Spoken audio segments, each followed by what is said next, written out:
சுழி போட்டு செயல் தொடங்க வைத்தவா எனப்படுகின்ற பாடல் தற்பொழுது இலங்கையில் இருக்கின்ற குறிப்பாக வடக்கு கிழக்கில் இருக்கின்ற ஆலயங்களில் ஒலித்துக் கொண்டிருக்கின்றது.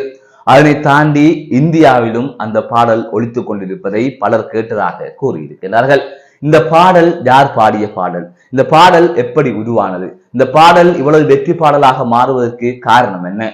இது தொடர்பில் தான் இந்த தொகுப்பில் விரிவாக பார்க்க இருக்கின்றோம். கீர்த்தி அவர்கள் பாட, ஸ்ரீ நிர்மலன் அவர்கள் இசையமைக்க, வவுனியூர் ரஜீவன் அவர்கள் எழுதிய பாடல் தான் சுழி போட்டு செயல் தொடங்க வைத்தவா எனப்படுகின்ற ஒரு பக்தி பாடல் இன்று உலகம் முழுவதும் ஒலித்துக் கொண்டிருக்கின்றது.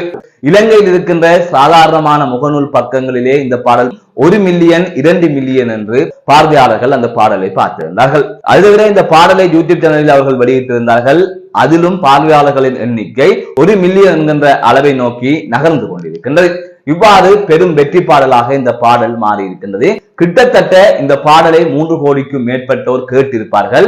அந்த அளவிற்கு ஒவ்வொரு சமூக வலைத்தள கணக்குகளிலும் 2 மில்லியன் 3 மில்லியன் என்று சொல்லி இவ்வாறு பார்வையாளர்கள் பார்த்திருக்கிறார்கள் என்கின்ற எண்ணிக்கையை அறியக்கூடிய வகையிலே இருக்கின்றது. இந்த நிலையில் இலங்கையர்கள் பெருமைப்பட வேண்டிய ஒரு விடயம், அதாவது இலங்கை தமிழர்கள் எங்களுடைய கலைஞர்களை நினைத்து பெருமைப்பட வேண்டிய விடயம் என்னவென்று சொன்னால், ஒரு பக்தி பாடல், இது ஒரு காதல் பாடலோ அல்லது ஒரு குத்து பாடலோ இல்லை, அதனை கடந்து ஒரு பக்தி பாடல் இந்த அளவிற்கு உலகம் முழுவதும் வரவேற்பை பெற்றிருக்கின்றது சொன்னால் நிச்சயமாக சாதாரணமான விடயம் அல்ல. இது இந்தியாவிலும் குறிப்பாக தமிழகத்திலும் பெரும் வரவேற்பை பெற்றிருக்கின்றது. தமிழகத்தில் இருக்கின்ற ஒரு சிறிய ஆலயத்தில் இந்த பாடல் ஒலித்துக் கொண்டிருந்ததாக தமிழகத்துக்கு சென்ற யூடியூபர் ஒருவர் என்னிடம் தெரிவித்திருந்தார்.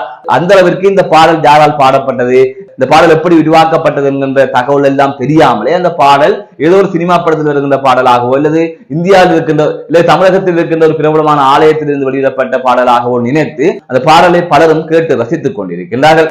ஆகையால் இங்கிருக்கின்ற எமது கலைஞர்கள் பெரிய ஒரு நம்பிக்கையை கொடுத்திருக்கின்றார்கள்.